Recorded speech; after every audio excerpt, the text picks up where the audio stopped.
நம்ம உலகத்துல ஆசிய கண்டத்திற்கு அடுத்தபடியாக மிகப்பெரிய நிலப்பரப்பை கொண்ட கண்டம் தான் ஆப்பிரிக்காவாகும். இது 30.3 மில்லியன் கிலோமீட்டர் நிலப்பரப்பை கொண்டு காணப்படுது.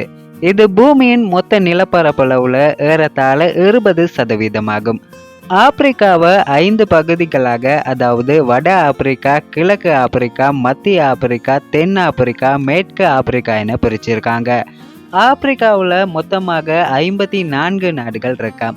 இதுல எகிப்து, கானா, நைஜீரியா, காங்கோ குடியரசு, சூடான், ஜிம்பாப்வே போன்ற நாடுகளை நீங்க கேள்விப்பட்டிருக்கலாம். அல்ஜீரியா என்ற நாடு தான் ஆப்பிரிக்காவின் மிகப்பெரிய நாடாக இருக்குது.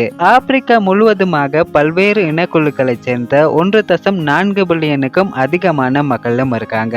இது உலகத்துல வாழக்கூடிய மொத்த மனிதர்களின் எண்ணிக்கையில ஏறத்தாழ 18% இதுல ஆப்பிரிக்காவின் நைஜீரியா என்ற நாட்டில தான் அதிகமான மக்களும் இருக்காங்களாம்.